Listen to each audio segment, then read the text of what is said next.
여러분 안녕하십니까? 오늘은 동아시아사 7월 모의고사 기출문제들을 분석해 보겠습니다. 제가 이렇게 기출문제를 분석하는 이유는 해당 기출문제를 통해서 얻을 수 있는 게 많기 때문입니다.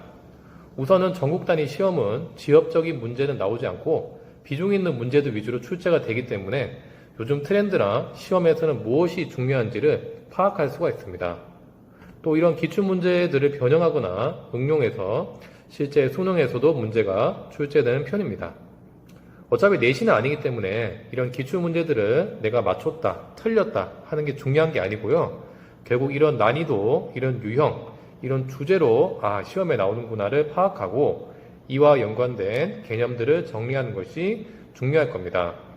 모의고사는 아무리 잘 봐도 해당 점수가 반영되는 게 아니기 때문에 사실은 큰 의미가 없습니다. 궁극적으로 중요한 게 수능이잖아요. 따라서 해당 모의고사에 나오는 문제들을 잘 분석하시고 꼭 정리해 두시길 바라겠습니다.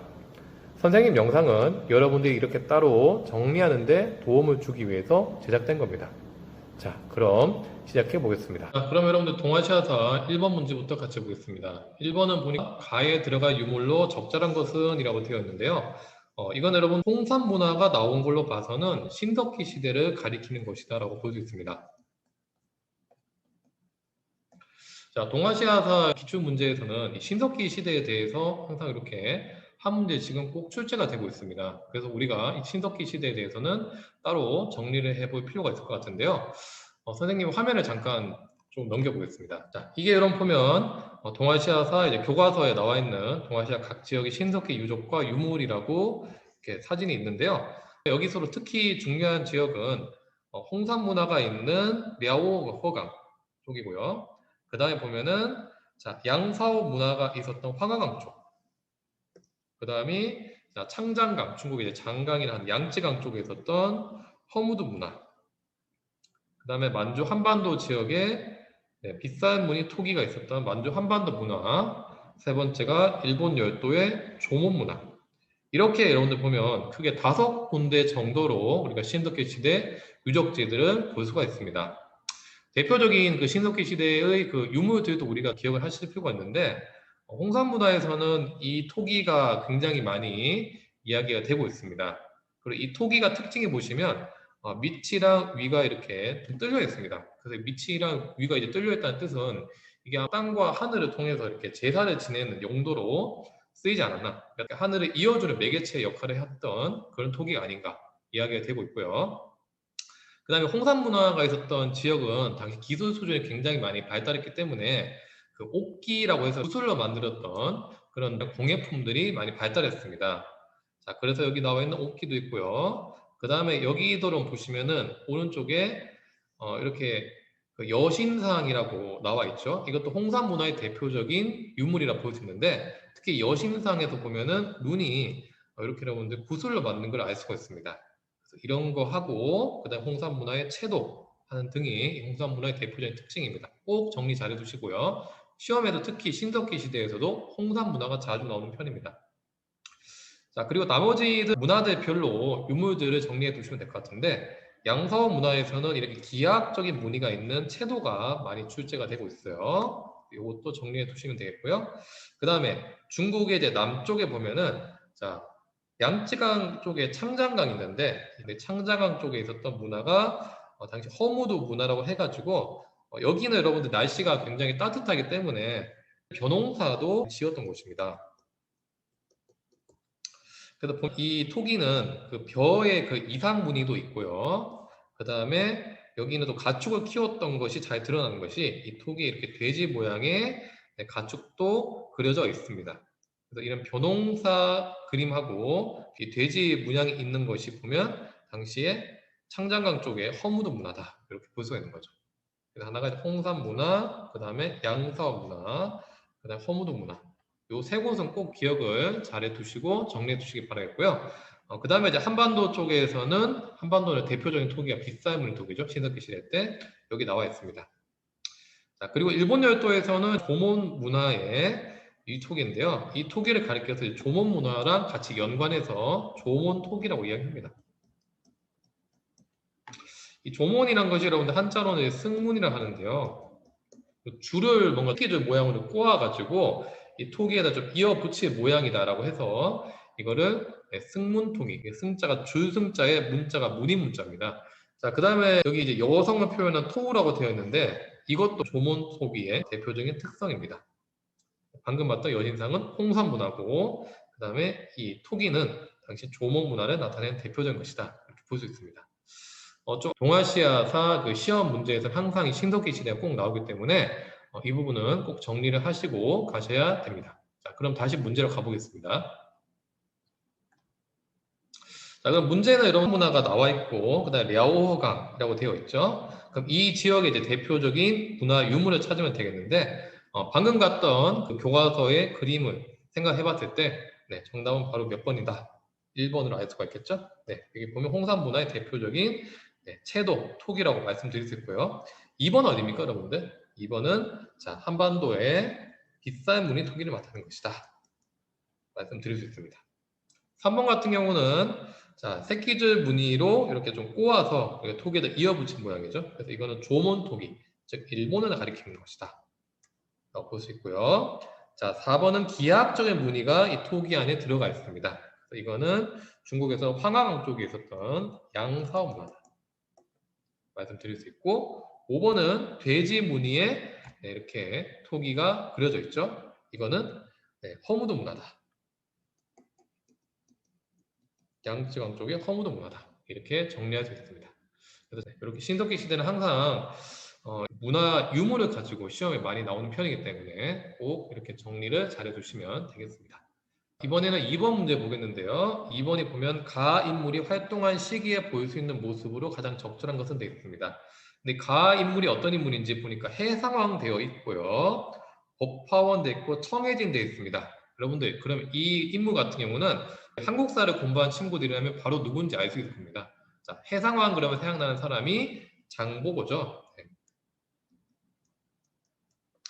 그래서 이 장보고는 특히 이 통일신라 시대 때 활동했던 인물로서 자, 우리나라 이제 한반도 남쪽에서 청해진이라는 해군 기지도 건설을 했었고요. 이 사람은 당나라에서도 활동하면서 당나라의 장군도 칭호도 받고도 했었죠. 그래서 당나라에서 당시 이제 신라인들을 위해서 당시 이제 법화원이라는 큰 절도 세운 적이 있었습니다. 그래서 청해진, 법화원 다 장보고를 가리키는 걸 볼 수 있는데 이 장보고는 9세기 때 인물입니다. 그럼 이 인물이 활동한 시기 때 볼 수 있는 모습으로 적절한 것은 이렇게 찾아보면 되겠는데요. 자, 일본의 선종을 창시하는 달마라고 되어 있는데요. 이 사람은 6세기 때 활동했던 인물로 추정이 되고 있습니다. 전반적으로 선택지와 보면은 이 승려들에 대해서 많이 나오고 있는데 특히 이제 보겠습니다. 나머지 천년노를 발간한 엠프라고 되어 있습니다. 이 천년놀이란 사회 진화론을 가리키는 것이고요. 이거는 여러분 근대 시기 때 1898년에 중국에서 출간되었던 책이었습니다. 그래서 전혀 관계가 없다고 말씀드릴 수 있고요. 3번에 쇼토쿠 태자의 스승이 된 해자라고 되어 있는데 자, 고구려 승려였던 해자가 일본의 쇼토쿠 태자한테 가서 여러 가지 문화 전파를 하면서 쇼토쿠 태자의 스승 역할을 하게 되었습니다. 이건 7세기 때였습니다. 자, 4번에 보면 견당선을 타고 바다를 건너간 엔린이가 되는데 이 엔린이라는 사람이 일본 승려였고 이 사람이 9세기 때 인물로서 장보고랑 굉장히 연관되었던 인물입니다. 당시 중국 당나라에서는 불교를 탄압하고 있었기 때문에 일본 사람들이 중국 당나라에서 이제 불교 유학을 가는 것이 쉽지가 않았었는데 이 엔린도 쫓겨날 상황에 놓였습니다. 근데 그런 상황을 딱히 여겼던 장보고가 이 엔린을 자신의 밑에 있었던 법화원에다가 이렇게 넣어주면서 엔린이 오랫동안 중국 당나라에서 유학을 할 수 있었습니다. 자, 그래서 엔린 여러분들 이렇게 나중에는 장보고한테 감사하다는 편지를 보내기도 했었고요. 엔린이 중국 당나라 유학을 갔다 와서 남겼던 책이 입당 무법 순례 행기라는 책을 남기기도 했었습니다. 이것까지 꼭 정리를 해두시면 되겠습니다. 장보고랑 연관해서 이렇게 엔린은 동아시아사에서 자주 나오기 때문에 이렇게 정리하시면 될 것 같고요. 자, 5번에 구법을 위해서 인도로 출발하는 현장이라 되는데 이 현장 스님은 중국 당나라 승려이고 손오공이 나오는 서유계에서도 나오는 사람이죠. 삼장법사로도 잘 알려져 있고 이 사람은 7세기 때 역시나 활동했던 사람입니다. 그래서 관련이 없고요. 정답은 4번이 되겠습니다. 이렇게 2번 문제에서는 당시에 이제 동아시아에서 활동했던 승려들에 대해서 연관해서 나오는데 이 승려들에 대해서도 이 선택지에 나와 있는 승려들이 되게 시험에 자주 나오는 승려들이니까 이런 분들 활동했던 시기하고 주요 활동 업적들은 꼭 정리를 해 두시면 좋을 것 같습니다. 네, 자 다음 3번 문제 보면은 3번은 가 국가에 대한 설명으로 옳은 것은 이라고 되어 있습니다. 그럼 이제 가 국가가 어떤 국가인지 봐야 되겠는데 이 가 국가는 보니까 힌트가 많이 나와 있어요. 자, 하늘의 아들 선우. 선우가 이제 있다. 선우 그러면 생각나는 국가는 바로 흉노를 가리키는 거죠. 그래 흉노는 기록이 없기 때문에 이 흉노에서 열심히 활동했던 그런 사람들에 대해서는 우리가 잘 알 수 없지만 동아시아사에서 가장 많이 언급되는 인물은 묵특이라는 사람이에요. 자, 이 사람이 당시에 흉노에서 그 선우, 흉노 이제 왕으로 활동을 했었는데 중국에선 당시 이제 한나라가 처음 이제 갓 건국되었을 때였습니다. 그래서 이런 한나라하고 흉노랑 이제 한판 붙게 되는데요. 이 전투가 이제 백등산 전투였고요.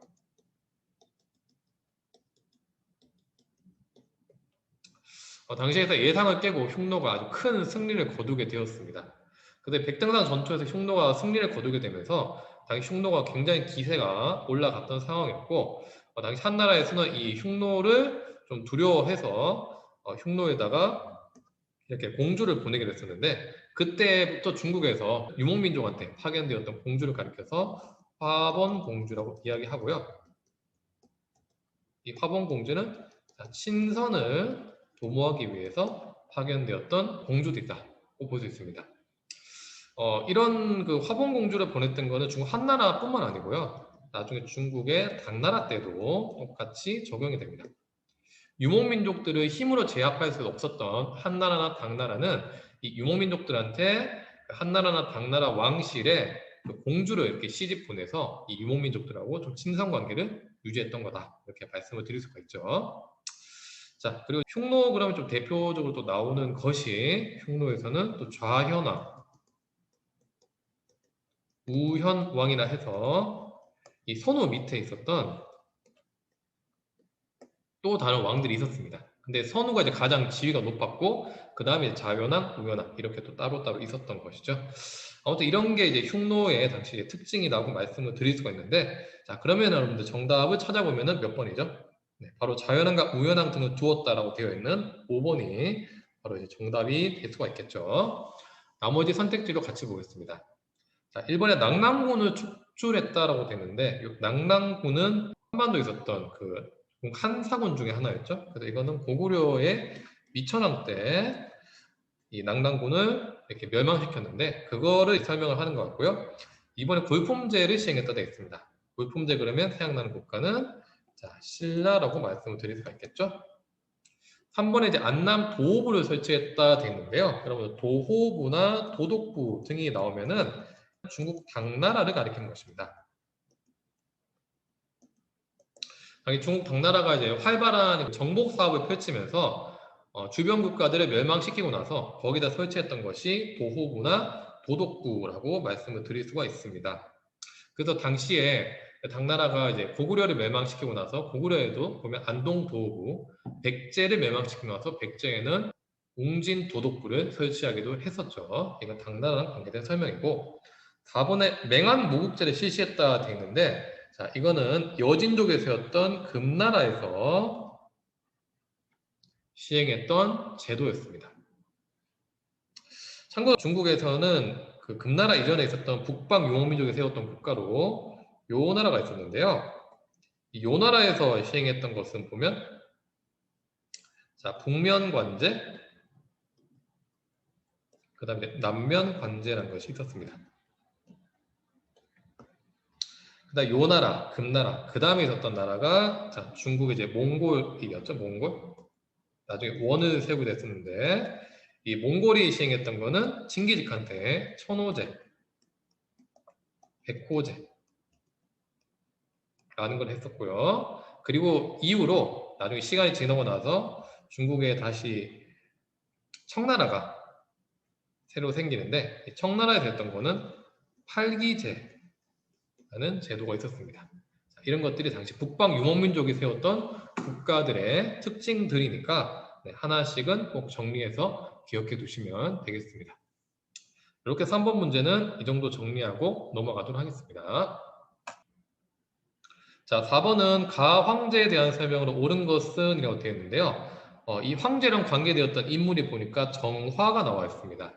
그럼 여러분들 그 정화를 당시에 멀리 이렇게 파견했던 사람, 그러면 가장 생각나는 사람은 명나라에 있었던 영락제였죠. 명나라의 3대 왕제였던 영락제였습니다. 이 영락제에 대해서 조금 더 구체적으로 설명을 드리면은 이 영락제는 원래는 황제가 될 수 없었던 인물이었죠. 근데 본인이 황제가 되고 싶은 생각에 당시 황제였던 명나라 2대 황제를 자기 힘으로 황제가 되었던 인물이었습니다. 이 사람 같은 경우는 원래 자신의 이제 출신 본거지가 북경이었기 때문에 당시 명나라 수도가 남경이었었는데요. 여기서 수도를 북경으로 천도하기도 했습니다. 그리고 중국 베트남 쪽에 있었던 대월이라는 국가를 정복하기도 했었고, 한편으로는 황관이었던 정화를 멀리 이제 보내게 돼서 이 정화를 통해서 당시 이제 아프리카까지 명나라의 위상을 과시하기도 했었습니다. 자, 이런 게 당시 명나라 영락제 때의 업적이다라고 말씀을 드릴 수 있는데, 중국의 대표적인 군주 그러면 여러분들 생각나는 사람이 처음에 이제 중국을 통일했던 진시황이 있었고요. 그 다음에 한나라 때는 한무제가 있습니다. 그 다음에 원나라 때, 몽골에서 했던 원나라 때는 쿠빌라이가 나오고, 명나라 때는 이 영락제가 나옵니다.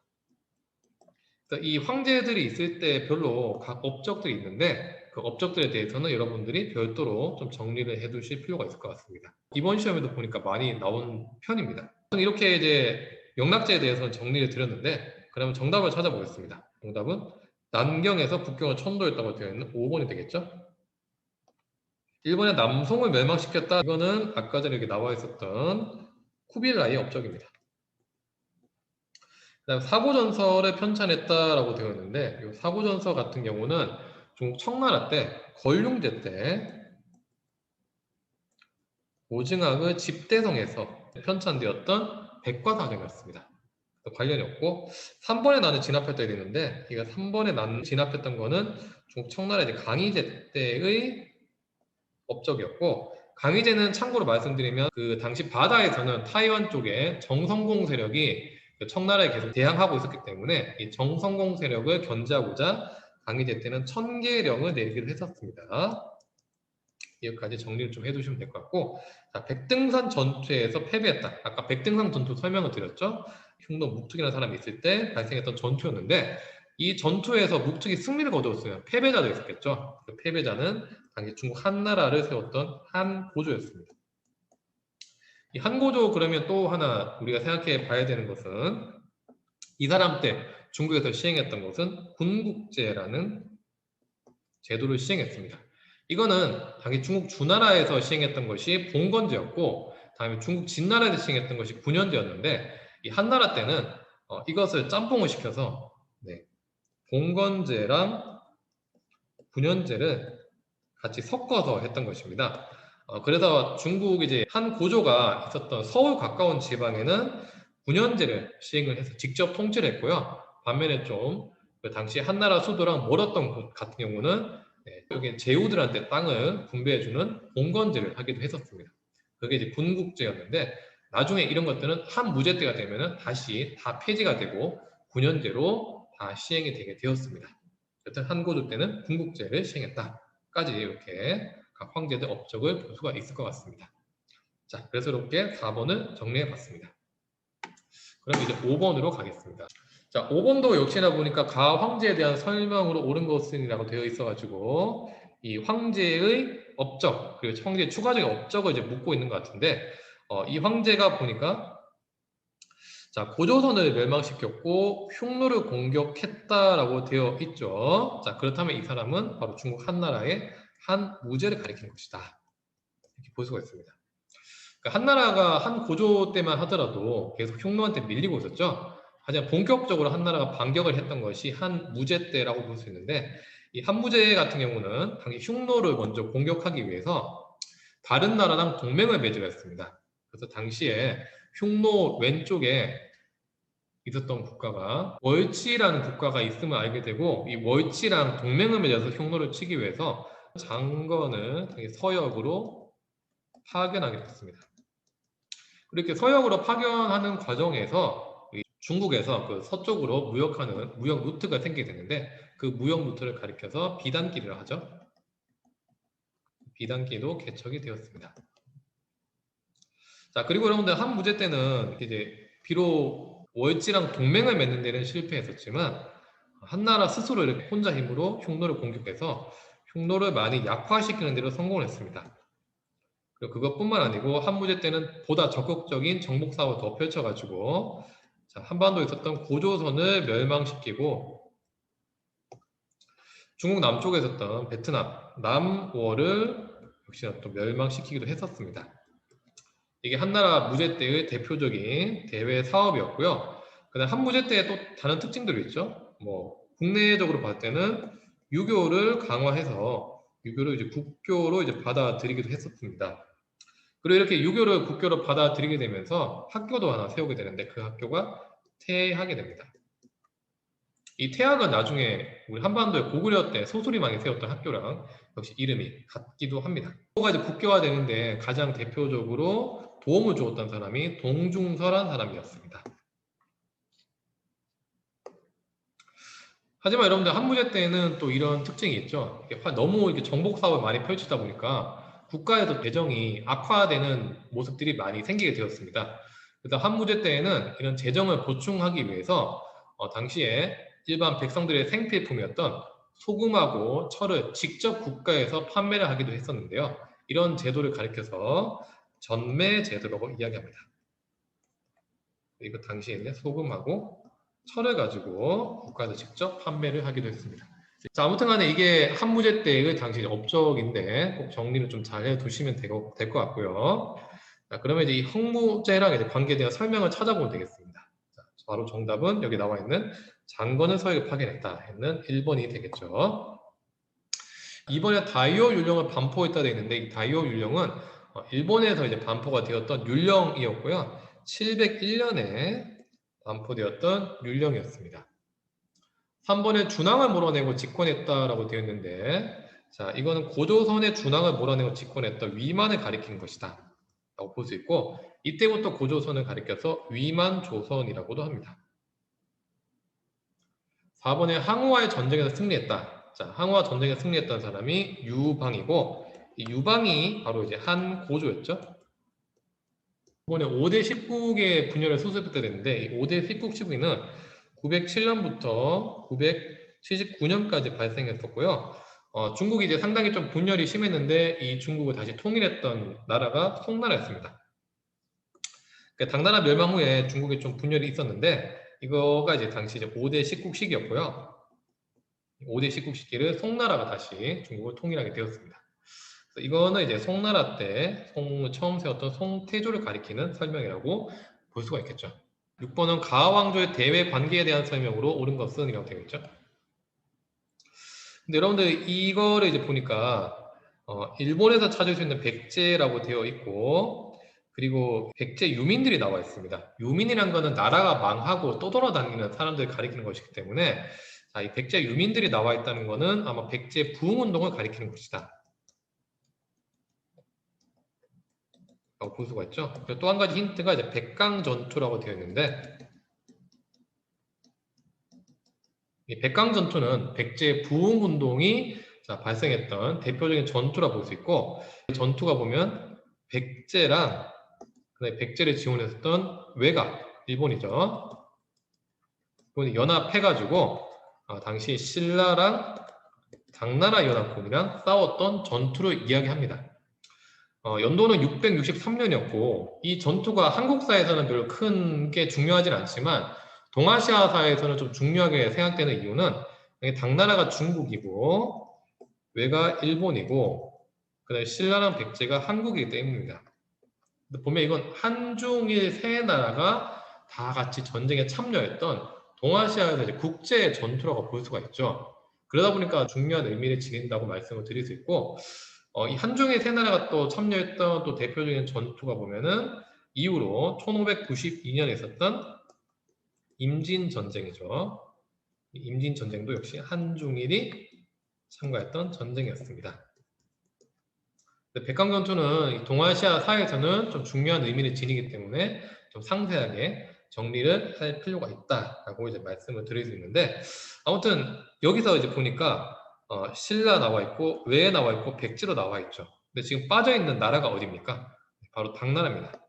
당나라가 그래서 이제 가에 보면은 신라랑 연합했던 국가로 들어가겠죠. 그러면 이 당나라의 대외 관계에 대한 설명을 옳은 것은이라고 찾아보면 되겠는데, 자, 1번에 호라즘을 정복했다 하는 것은 몽골의 칭기즈칸을 이야기합니다. 이건 아니고요. 2번에 야마타이국의 조공을 받았다 되는데, 야마타이국은 일본에 있었던 히미코 여왕이 이제 세웠던 국가였고 3세기 때였습니다. 그리고 당시 조공을 받았던 국가는 중국의 위나라였습니다. 참고사항을 말씀드리면 일본 고대사에서 중국에 이제 조공을 바쳤던 상황이 이제 1세기랑 3세기, 5세기 때였는데 그 중에서도 이제 1세기 때는 중국 한나라에 일본에서 조공을 바쳐서 한나라로부터 이제 한위 노국왕이라는 당시 금인장을 도장을 이렇게 받기도 했었습니다. 현재도 이것이 남아 있고요. 그다음 3세기 때는 기록에 따르면은 위나라의 당시 일본의 야마타이국의 히미코 여왕이 조공을 바쳤다라고 이렇게 나와 있습니다. 이때가 자주 언급되니까 이것도 정리를 하시면 되겠습니다. 자, 토번에 화본공주를 파견했다 되어 있습니다.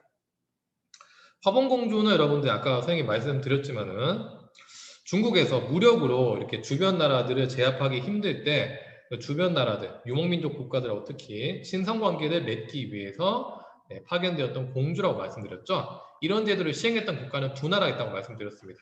대표적인 나라하고 중국 당나라였습니다. 그래서 역시 이제 3번을 보니까 화본공주를 파견했다는 것은 당나라에도 적용이 되겠네요.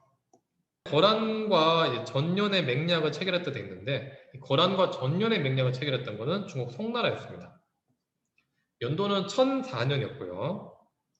이 전년의 맹약을 통해서 당시 이제 송나라랑 거란이 대등한 입장에서 이렇게 평화 관계가 유지가 되었습니다. 근데 이런 평화 관계를 유지하는 대가로 송나라는 해마다 계속해서 많은 세패를 거란한테 바치기도 했었는데 사실 경제적으로는 거란이 훨씬 좀 이득이 되는 그런 모습이었다 말씀을 드릴 수 있습니다. 5번에 외구의 근거지 스시마 섬을 정벌했다 돼 있는데 이건 아마도 조선의 세종을 가리키는 것이다. 15세기 때겠죠? 볼 수가 있겠습니다. 네, 그래서 이렇게 6번 문제 살펴봤습니다.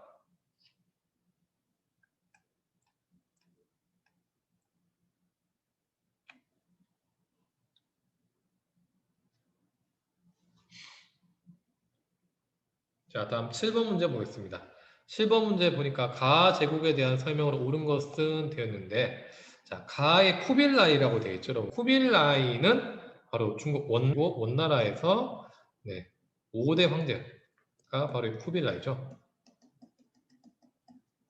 선생님은 계속 강조했었죠. 그 중국에서 중요하게 다뤄줘야 할 황제로는 진시황, 한무제, 명나라 때 영락진, 그 다음에 원나라 때는 쿠빌라이를 했는데 여기도 역시 보니까 쿠빌라이가 또 나와 있죠, 여러분들.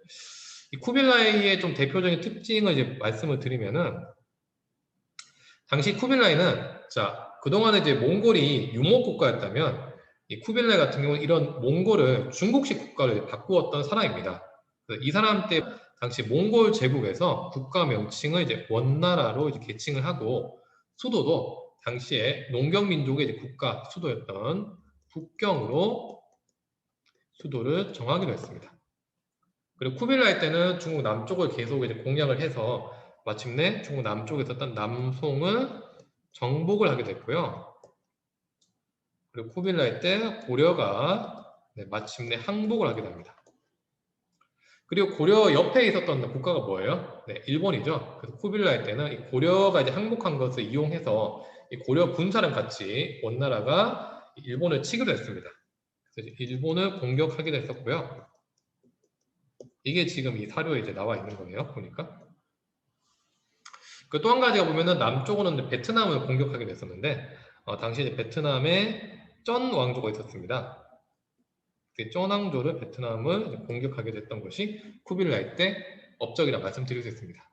자, 그런데 보면 쿠빌라이 때 그 원나라가 아무튼 이런 정복 사업을 펼쳤는데 안타깝게도 이제 일본 공격이나 쩐 왕조 공격 같은 경우는 둘 다 실패했습니다. 그래서 일본에서는 당시에 당시 세계 최강국이었던 이 쿠빌라이의 공격을 막아냈던 것은 당시 많은 일본의 태풍이 불어서 이렇게 가능했던 것인데, 그래서 일본에서는 이 태풍이 신이 준 바람이라는 의미에서 신풍이라고 불렀고, 일본 말로는 가미카제라고도 불렀습니다. 자, 반면에 당시에 원나라 쿠빌라이 공격을 막아냈던 쩌낭조의 대표적인 장수는 보면 쩌능다오라는 사람이 있었고요.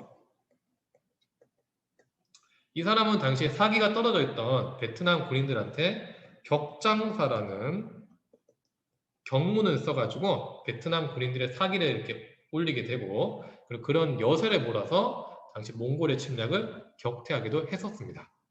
이런 것들이 다 쿠빌라이 때 있었던 일이다라고 말씀을 드릴 수가 있죠.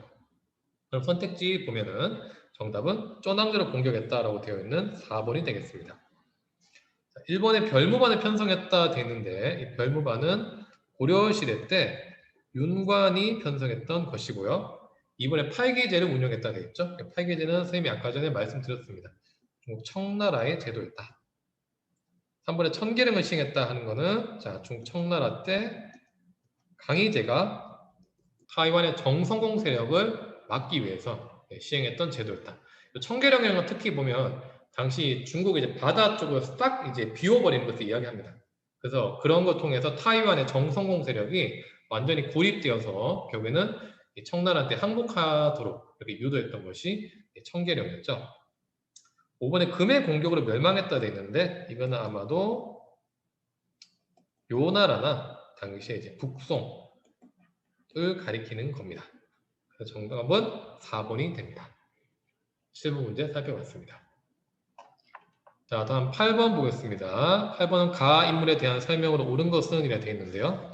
이 가 인물이 보니까 남송에 있었다라고 되어 있고 성략을 집대성했다라고 되어 있죠. 자, 성략을 집대성했던 동아시아 인물, 그러면 가장 대표적인 사람이 주희를 가리키죠. 주희에 대한 설명으로 옳은 것을 찾아보면 될 것 같은데요. 주희는 여러분들 보면 대표적인 특징이 당시 서원으로 이제 백록동 서원을 만들기도 했었고, 여기 나와 있는 것처럼 성리학을 집대성하고, 그다음에 사서집주라는 것을 편찬하기도 했습니다.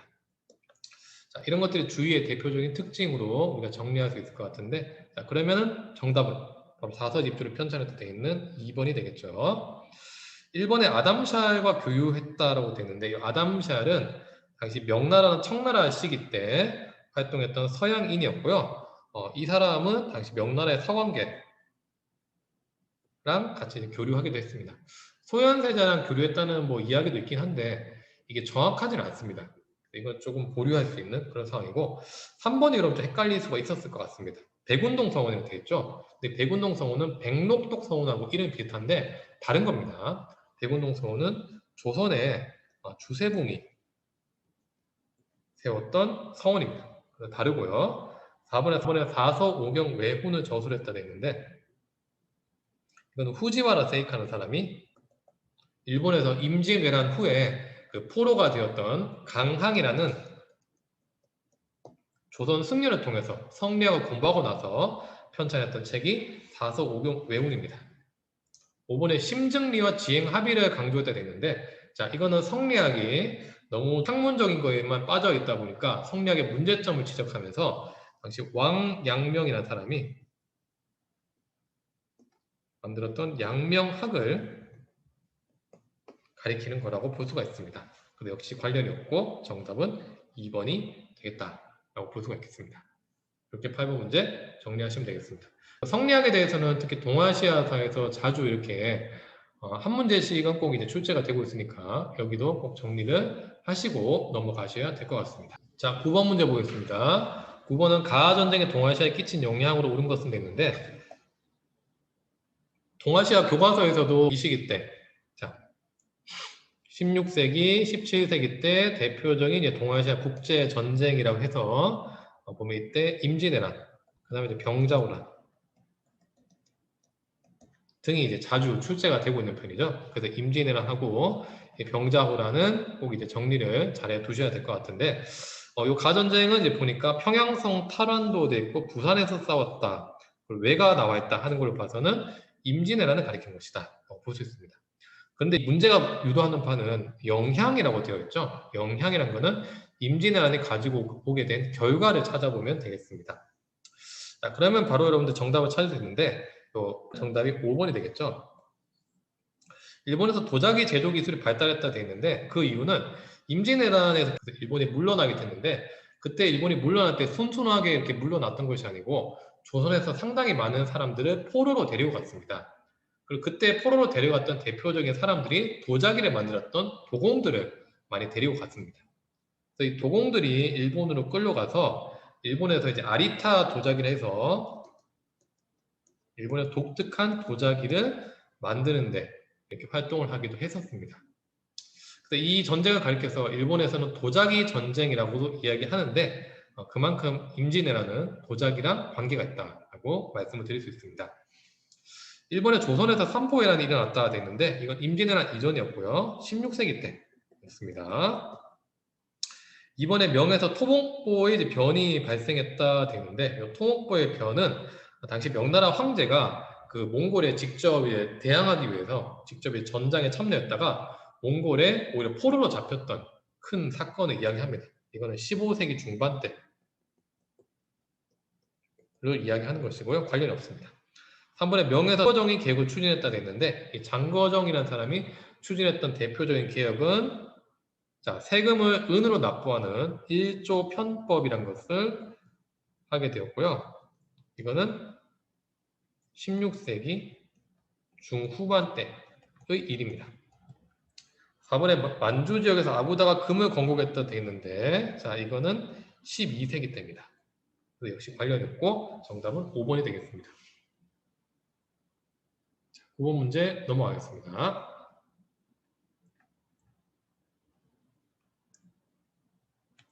다음으로 이제 10번 문제 보겠습니다. 10번에 다음 문서가 작성된 시기를 연표에서 옳게 고른 것은 되어 있는데요. 이 문서가 보니까 러시아, 독일, 프랑스 세 나라가 나와 있죠. 그리고 일본 나와 있고 랴오둥반도 나와 있습니다. 이거는 여러분들 바로 우리가 알 수가 있겠죠. 러시아, 독일, 프랑스가 있으니까 이거는 삼국 간섭을 가리키는 것이구나 라고 볼 수가 있습니다. 그리고 이 삼국 간섭이란 것은 특히 러시아가 중심이 되어서 일본이 청해 전쟁에서 승리한 대가로 야오동 반도를 가져가게 됐는데, 이 야오동 반도를 가져가는 것은 청나라에 너무 위협이 되니까 이 야오동 반도를 다시 청나라한테 반환하라고 일본을 압박했던 것이 이 삼국 간섭 사건이었습니다. 자, 그런데 여러분들 이 편지 내용을 보니까 아무튼 이런 것을 이제 러시아 권고했으니까 러시아 조정에 감사를 표해라라고 되어 있죠. 그리고 만약에 일본이 이거를 거절한다면은 그냥 강화조약을 그대로 처리하도록 하라라고 되어 있는 걸 봐서는 이거는 여러분들 러시아에 감상을 표해야 되는 나라가 어디겠어요, 그러면. 랴오동반도 다시 받으니까 바로 청나라를 가리키겠죠. 이 편지는 청나라 내부적으로 썼던 편지를 가리키는 거다라고 볼 수가 있겠습니다. 아무튼 그런 내용이고, 이 삼국 간섭이 있었던 시기는 1895년도였습니다. 자, 그러면 이 연표에서 이 삼국 간섭이 들어갈 시기를 찾아보면 되겠는데, 갑신정변 같은 경우는 1884년입니다. 그리고 갑오개혁 같은 경우는 청해전쟁이 이제 시작되고 나서 바로 이제 시행이 됐는데, 그때가 1894년에 시작이 되었고요. 청해전쟁은 1894년에서 1895년에 끝났죠. 그래서 이 시기적으로 봤을 때는 갑오개혁 이후라고 말씀을 드릴 수 있습니다. 그 다음 중화민국 수립, 중국에서 청나라가 망하고 중화민국을 세웠던 것은 1912년이었고요. 워싱턴 회의가 시작이 됐다. 이 워싱턴 회의는 중국의 그 문제를 가지고 이렇게 시작했던 회의였는데 나중에 설명드리겠습니다. 1920년대입니다. 만주사변 같은 경우는 1931년이고요. 중일전쟁 발발은 1937년입니다. 자, 그런 의미로 본다면 정답은 네, 바로 1895년에 있었던 이 사이 나가겠죠? 그래서 정답은 2번이 된다. 이렇게 볼 수가 있겠습니다.